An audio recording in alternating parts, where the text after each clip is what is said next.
We're going to talk also about knife cutting. In this, we have two example part files. One is the one you see here. We're going to be covering drag knife application and a rotary knife. A drag knife is where the knife blade follows the spindle, so to speak. So it has a bearing in the knife tool, and it rotates, and as the spindle moves, it just drags behind it. And then also a rotary knife, where it's a fixed positional knife, and then the rotating is done in the spindle.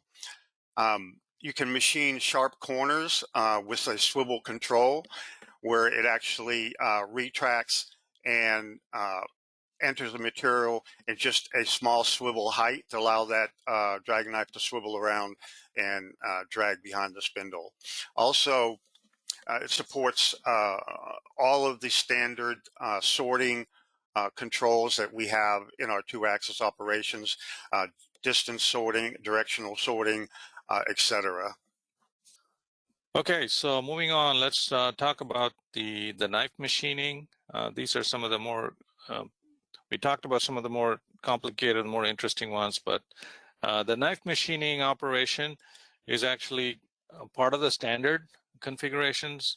And for those of you who don't know, there are two types of knife machining that we can do. I'm going to show you some simple examples here. So let's say you have an application where you're just cutting out a shape like this out of a sheet of material, which is where drag knives typically will be used, probably for leather or something soft material like that. The idea of drag knife, as Don mentioned, is when there's actually a bearing in the knife itself, and so you don't need to actually rotate the knife. It's kind of like a rudder on a boat.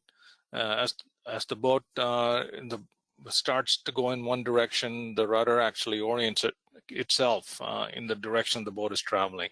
So very similar to that, the drag knife, in the direction that the knife is traveling, the spindle is traveling, the knife will orient itself. And the way it's done is by specifying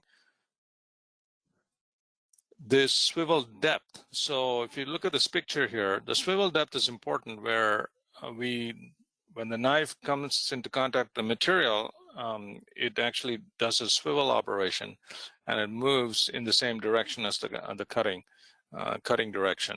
So the swivel depth is important to specify that it's actually got to be slightly inside the material. And so that's what we have done here, and you can see the toolpath. I can simulate that. So the idea here is we have selected this knife as a swivel type knife, and then very similar to a profiling or engraving operation, we selected the curves, but you can look at the corners.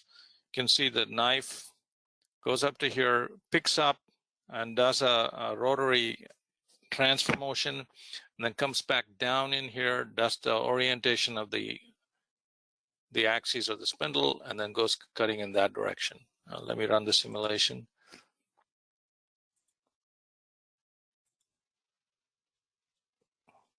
Oops, sorry about that. Let me rerun it. So there's the knife, does a swivel.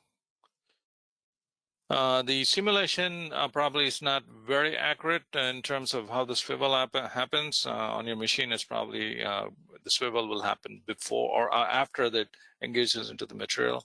But as you can see, the swiveling is happening before in our case, but that's just an artifact of our simulation engine. So there you go. And a quick mention about the knife itself, that you can define a knife tool in our system. So the parameters are, you can do a knife can have a height on the right side that is different from the left side, and then it can also have an offset from the center where it's actually cutting. The center line of the knife is actually offset from the center of the spindle. So that's so it's quite general in that sense to be able to define your knife.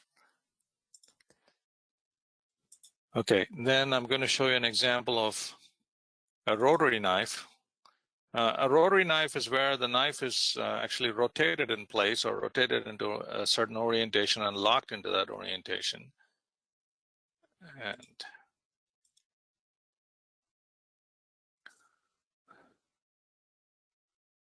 As an example, this is actually a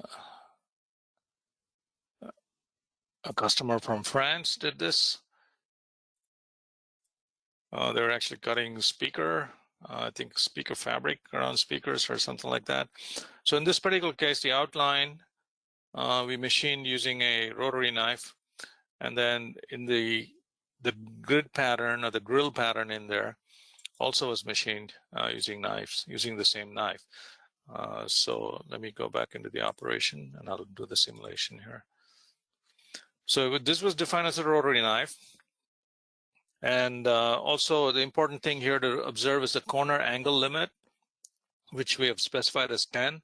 So whenever you hit a corner that is greater than 10 degrees or less than 10 degrees, it's going to actually pick up the cutter or the knife in this case and do a rotation and then come down in the correct orientation, come back down and then machine that part. That's what you're seeing here in the corners. It's coming in here and saying, okay, that corner angle is greater than 10 degrees, so I'm going to pick up and then do the rotation. So let me run the simulation. So it's picking up.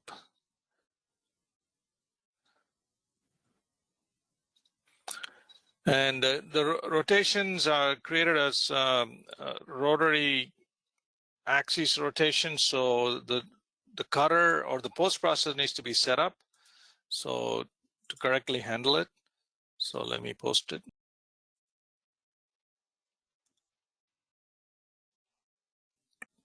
Okay, as you can see here, you can see the angles that are being output: 331, 333, 334. So as it's coming around the circular pattern, you can see the swivel is happening here. So your post processor needs to be set up and to be able to handle the rotations, and we can help you do that. Okay, any questions there, Don? There was one question about other types of cutters like circular pizza type cutters, how they would be defined. Currently, I don't believe you can define any other than just a straight blade knife. Is that correct? That's correct. Yes. Okay. Yeah. Okay. You can possibly use a disc, like a shell mill, and define it, but yeah, that's what they're asking. Yeah. Yeah, that would work. Oh, yeah. One other quick note on this one. This pattern here, we have a set of curves. Currently in our 2021 version, we assume that the knife is bidirectional, so the cutter can come and cut this direction, pick up and go and cut the other direction without a problem. But in some cases, some of you might have unidirectional knives. In that case, what you'll have to do is you'll actually have to sort the curves correctly so they're pointing in the right direction for the rotation to take place. This has been fixed in the 2022 release, but those of you running 2021 now and the knife operation is just a quick note for you to make sure you orient the cuts correctly or the regions correctly. Okay, so last but not least,